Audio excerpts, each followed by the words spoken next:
By the time No Way Home came out, the argument about Tom Holland's Spider-Man had been running for 5 years. Iron Boy Jr. Too comfortable, too supported, missing the whole point of the character. Look at little Iron Boy Jr. Gonna cry? I sat with that argument for a long time. My last video made the case that No Way Home finally gave Peter the origin the MCU had been deferring. The loss, the guilt, the isolation, all of it arriving in the third act the way those other versions had it from the beginning. And I still think that's true. But that video didn't answer the question that kept bothering me. If Marvel understood Spider-Man well enough to make No Way Home, and the writers clearly did, why did they spend 6 years making the version everyone called Iron Boy Jr.? Why did they build 2 films that felt so comfortable for a character who's never supposed to be comfortable? Going back through all 3 films, I think the answer is the same reason you have to read the whole paragraph before the punchline makes sense. The things that looked like problems in Homecoming and Far From Home were load-bearing. Remove them, and the ending collapses. Marvel spent 3 films building a version of Peter Parker with friends, mentors, technology, a future, and then took all of it away. The other versions never had any of that to lose. Marvel built that comfort deliberately, and it only makes sense from the end. By 2014, Sony had made 5 Spider-Man films across 2 franchises. The internal emails from the 2014 hack showed executives debating whether to sell the character back to Marvel, with the buyout figure somewhere between $1 and $5 billion. That's not a negotiating posture. That's a studio with no idea what to do next. To understand how we got here, you need to know what Sony was trying to escape. Raimi's first 2 films were, for the record, genuinely great. Spider-Man in 2002 was one of the highest-grossing films of the year. Spider-Man 2 is still on most people's shortlist for the best superhero sequel ever made, and I've rewatched it more times than I can count. Raimi had a vision, Maguire understood it, and audiences were on board. And then Spider-Man 3 happened. Producer Avi Arad wanted Venom in the film because Venom sold merchandise. Raimi didn't want to include him, said publicly he didn't understand the character, and put him in anyway because he didn't have a choice. The franchise Raimi had carefully built over 2 films collapsed under the weight of a villain he never wanted. Avi Arad later accepted the blame publicly. Sony canceled Spider-Man 4 while it was already in pre-production, so they rebooted it. As you do. The Amazing Spider-Man in 2012 was genuinely decent. Andrew Garfield was great, loose, quick, physically the right kind of awkward, and the chemistry with Emma Stone was real. I liked that film. Then The Amazing Spider-Man 2 came out, and Sony decided that one sequel was enough runway to launch a shared cinematic universe. 3 villains, a conspiracy subplot about Peter's parents that resolved nothing, and a universe that evaporated before a single spin-off got made. Garfield was out before the dust settled. He later said his desire to serve the character had been compromised by studio mandates cutting the scenes he'd built his whole performance around. The franchise ended not with a creative decision, but with a studio that had run out of road. Kevin Feige, the head of Marvel Studios, and the person who had been building the MCU since Iron Man in 2008, walked into a lunch meeting at Sony with a completely different agenda than Amy Pascal was expecting. Pascal was Sony's co-chairwoman. She had set up the meeting hoping Feige would help consult on Amazing Spider-Man 3. Halfway through lunch, Feige told her that her plans weren't going to work. Then he proposed something else. Sony should let Marvel Studios produce the Spider-Man films entirely. Sony would keep the licensing rights, distribution, creative approval, and the box office. Marvel would handle production. Pascal later said she started crying and threw him out of her office. She called him the next day. The deal was done by February 2015. Before Marvel could build anything, they needed to figure out what the previous 5 films had actually done right. Because they weren't just running from failure, they were taking notes. Maguire's version had the emotional weight. Spider-Man 2 especially. The exhaustion, the sacrifice, the sense that Peter is one bad week from quitting. What it didn't have was energy. The Raimi films cut out almost all the combat banter. Spider-Man in the comics talks constantly during a fight, anxious, quick, self-deprecating. Maguire's Peter suffers in silence. My honest take on Maguire? He never read as the young Peter Parker. He was 27 playing 17, and it showed. But as a middle-aged, worn-down Peter who's been doing this for years, he was exactly right. Spider-Man 2 works partly because Maguire plays that exhaustion like someone who earned every bit of it, just not always for the reasons the films intended. Garfield had the energy Maguire didn't. He moved like a real teenager, had the physical lightness the role needed, and he was charming. What the web films got wrong was scale. The Oscorp conspiracy plots kept dragging everything away from the neighborhood level the character needs. And Garfield played Peter too cool. Skateboard, styled hair, the interesting one you notice immediately. Peter Parker is supposed to be the kid nobody notices, so Marvel made a literal checklist.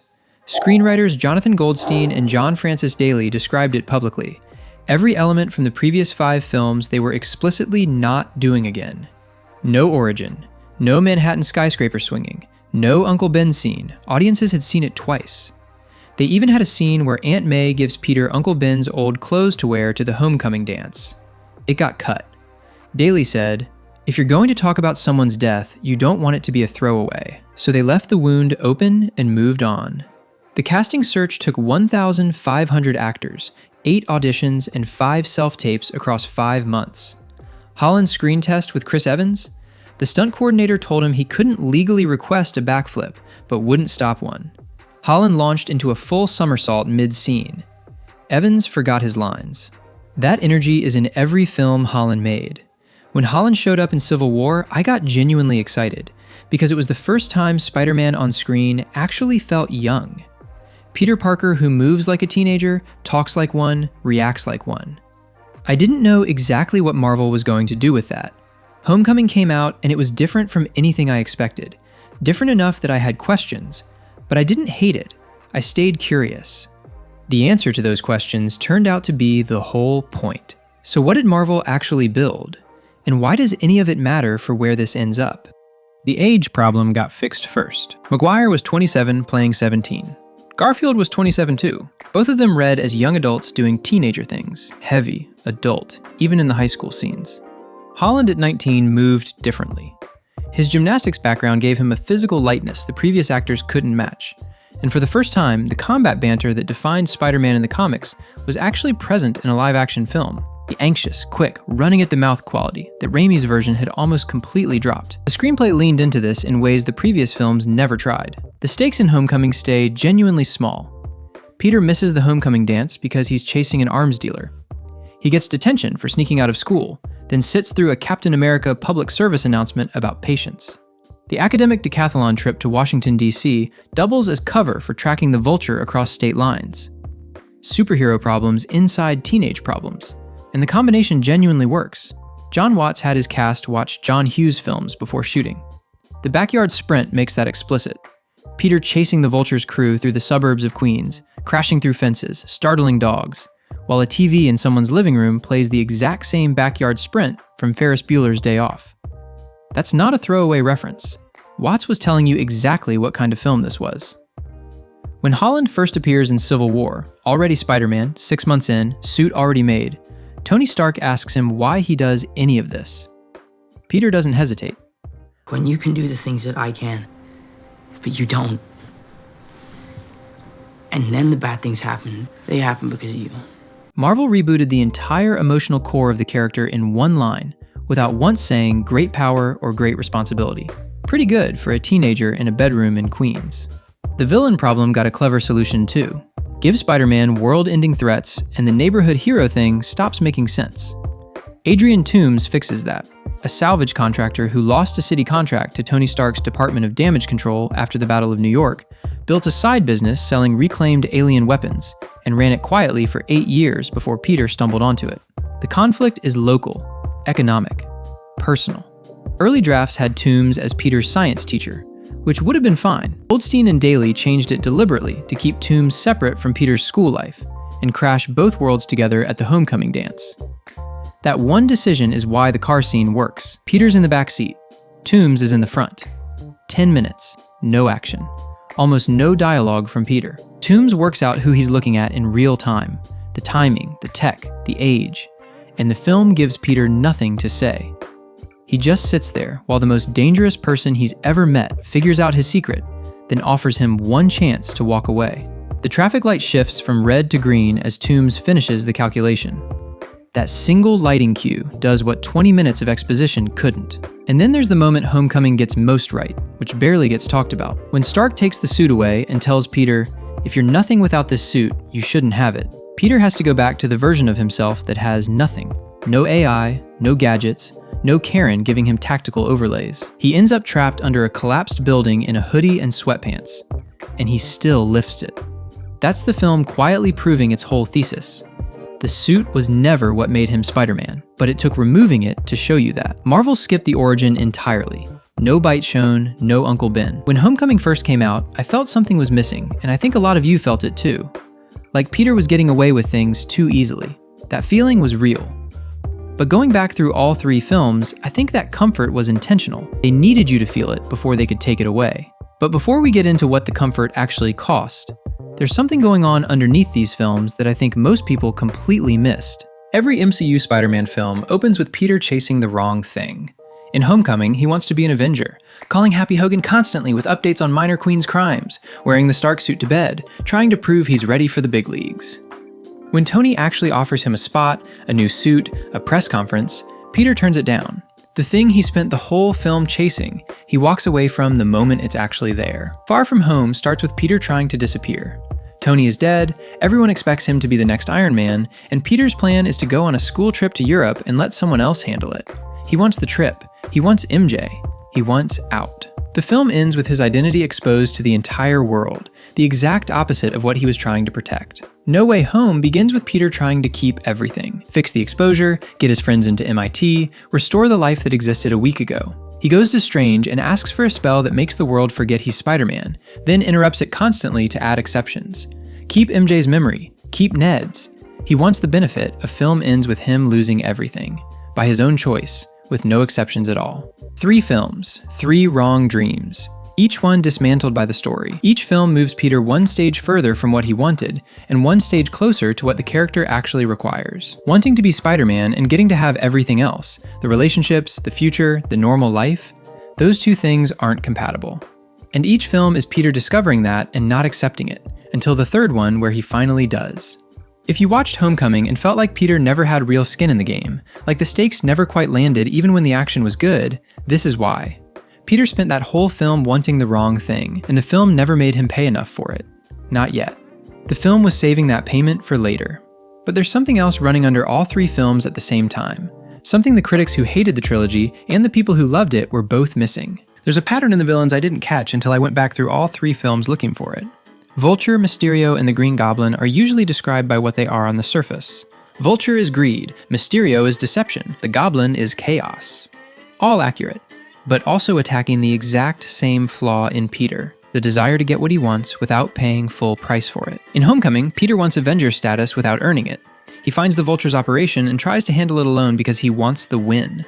Stark takes the suit, if you're nothing without this suit, you shouldn't have it, and the 3rd act is Peter proving he can work without it. He ends up under a collapsed building in a homemade hoodie, no AI, no gadgets, no backup. He lifts the concrete himself. The shortcut gets removed and he finds out who he is without it. In Far From Home, Peter wants someone else to carry Tony's legacy. When Mysterio shows up presenting himself as a hero, Peter hands him Edith, a global orbital weapons network that Tony named Even Dead, I'm the Hero, which honestly tells you everything you need to know about Tony. Peter hands it to a stranger he just met because he doesn't want to be responsible for it. Mysterio takes that opening. Peter defeats him in the end through spider sense alone. Eyes closed, no interface, trusting only what's actually his. In No Way Home, Peter wants to solve the multiverse crisis without losing anything personal. He keeps loading exceptions onto Strange's spell because accepting the full cost is the one thing he can't do. The Goblin doesn't create the catastrophe. Peter's refusal to let go does. The Goblin fight in the apartment is deliberately stripped of every piece of Stark technology. The script has him absorb Peter's worst hits and laugh. He can't be beaten by gadgets, only by a moral choice. Same flaw, 3 different films, 3 different antagonists finding the same gap and walking through it. The writers were treating the trilogy as one continuous argument across 6 hours of film. Each villain is a different version of the same question. What are you willing to give up? And each time, Peter's answer at the start of the film is wrong. That's impressive on paper, and it all looks even more impressive when you understand what it actually cost. Whether the safety net was a problem or a plan depends on which side of the screen you're sitting on. From the audience side, the ceiling was real. You genuinely couldn't feel afraid for Peter across Homecoming and Far From Home. The Stark suit, the private jets, the orbital weapons satellite, all of it insulated him in ways that quietly drained the tension. The films felt comfortable in ways this character isn't supposed to feel comfortable. From the filmmakers' side, they were building something to collapse. John Watts confirmed publicly that the trilogy was always designed as a delayed origin story. The safety net needed to exist before it could be taken away and mean anything. Which means the trade-offs were real too, and they're worth remaining honestly. Stan Lee and Steve Ditko created Spider-Man in 1962 as a teenager with no mentor and no safety net. In an era where teenagers in comics were sidekicks, Robin, Bucky, Speedy, Peter Parker was completely alone. He invented his own web shooters, sewed his own suit, figured everything out through trial and error and personal disaster, with nobody to call when it went wrong. The Stark mentorship is the direct opposite of that. 2 films of borrowed technology, borrowed validation, borrowed everything. The Iron Spider suit, nanotech, AI assist, instant kill mode, drone surveillance is the kind of gear Tony Stark spends a decade and a near-death experience building. Peter gets it as a gift at 17. Classic Peter runs out of web fluid at the worst possible moment. He scrapes together money for chemicals between shifts at the Bugle. The MCU version never has to think about any of that. The clearest example is the Staten Island ferry sequence in Homecoming. Peter tries to stop a weapons deal midway through. The ferry gets split in half and he can't hold it. He's failing publicly, people are dying, and then Tony shows up with the Iron Man suit and fixes it. The film even has Tony lecture Peter about how badly he handled it, and then everything is fine. The cost of Peter's mistake is a stern conversation. If you felt like something was off in that moment, like a consequence landed but then didn't land, you were right. The safety net is visible in that exact frame. The poverty disappears too. Classic Peter worries about rent, about Aunt May's health, about whether he can afford to keep going. That material reality is what makes the heroism feel costly. You know what he's giving up because you've watched him not have it. The MCU version has Happy Hogan as a personal fixer. The stakes stay emotional, they're never material. And the isolation goes. Ned finds out in the first film. MJ figures it out by the second. May knows. Happy knows. The dual life burden that makes this character lonely in every other version barely exists because there's almost nobody left to hide from. Far From Home makes all of this most visible. Peter in that film is largely passive. Nick Fury hijacks his vacation, Mysterio manipulates him, and for most of the runtime, Peter is just reacting to what other people do. The most active thing he does in the second act is hand away the most powerful weapon he's ever held to a man he just met, because carrying it himself feels like too much. He's genuinely a pawn in his own movie for a long stretch of it. These are real costs. The Spider-Man people grew up with, broke, isolated, doing it completely alone, wasn't on screen in those first 2 films. What was on screen was building towards something those 2 films couldn't pay off by themselves. Before we move on, if you're enjoying the video, like and subscribe. It genuinely helps. Now let's talk about the payoff. I was there first day, first show for No Way Home, waiting for this crossover the whole film. And when Tobey and Garfield finally appeared in someone's kitchen, not a rooftop, which is a whole other story, what I actually felt wasn't excitement. It was nostalgia.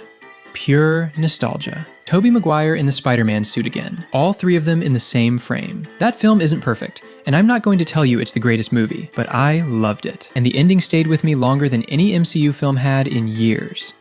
The 2 spells. The first spell had unlimited exceptions. Peter couldn't let the solution cost him anything personal. He kept adding names. MJ, Ned, May, Happy, every exception another refusal to accept what fixing the problem required.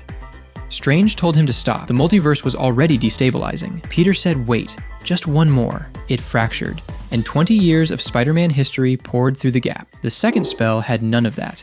Erased Peter Parker from everyone's memory. Every relationship, every friendship, every version of the future he'd spent 3 films protecting.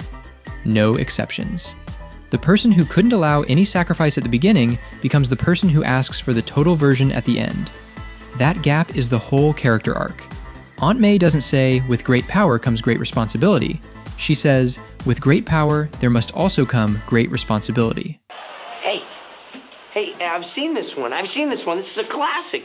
That phrasing is from the original 1962 Amazing Fantasy issue, Stan Lee's exact words, the first time he ever wrote them. It changes the line from an observation into an imperative. Marvel held it back for 3 films, saved it for this character in this moment, dying on a lobby floor because it needed to cost something before it could mean anything. The coffee shop scene is the one that got me most. Peter has a whole speech prepared. He walks in, sees MJ and Ned, safe, happy, getting ready for MIT. He sees the scar on MJ's forehead from a battle she has no memory of. He orders a coffee. He leaves. Speech stays in his pocket. The audience knows everything. She knows nothing. No action, almost no dialogue, and it carries more weight than any fight in the film. That's what 3 films of relationship building actually buys you. And then the apartment. And the suit. Every Spider-Man before this one wore a homemade suit because he had no alternative. Raimi's Peter was a broke teenager who couldn't afford anything else. He sewed it himself out of necessity. The suit was limitation made visible. What the MCU Peter has at the end of No Way Home is the exact opposite of that. He chose a homemade suit after having had every conceivable alternative. The Iron Spider with its nanotech, the Stark Fabricator, the AI interface, drone capability, instant kill mode. He had all of it. 6 films of borrowed infrastructure. And he puts it aside and picks up a needle and thread anyway. That act of choosing is something no other Spider-Man could do, because no other Spider-Man had anything to choose away from. There's a study guide on the table in that apartment. He's starting his GED, because the spell erased his school records along with everything else. And the sewing machine he's using is May's. So the first thing Peter makes that's completely his own, he builds on a tool that belonged to someone he lost. That detail didn't have to be there, but it is. The suit he finishes has no AI, no tactical overlays, no gadgets of any kind. It looks exactly like the comic book version, the classic red and blue. It doesn't look like an Avengers suit with a spider on it. It looks like Spider-Man. For the first time in the MCU, actually Spider-Man. Not Tony's project, not a hand-me-down from someone who believed in him. Something he made, from scratch, in a freezing apartment with no one watching. Now, the 3 Spider-Men. Maguire gave audiences a finished hero, someone who already knew what the mask costs and put it on every morning anyway. Garfield gave audiences grief, the weight of failing the person you loved most and carrying it everywhere after. Holland gave audiences the part that's hardest to watch, the becoming. In real time, across 6 films. The other 2 arrived as Spider-Man. Holland had to get there. And this is exactly what I mean when I call it Spider-Man in reverse. Raimi's Peter loses Ben before the story begins.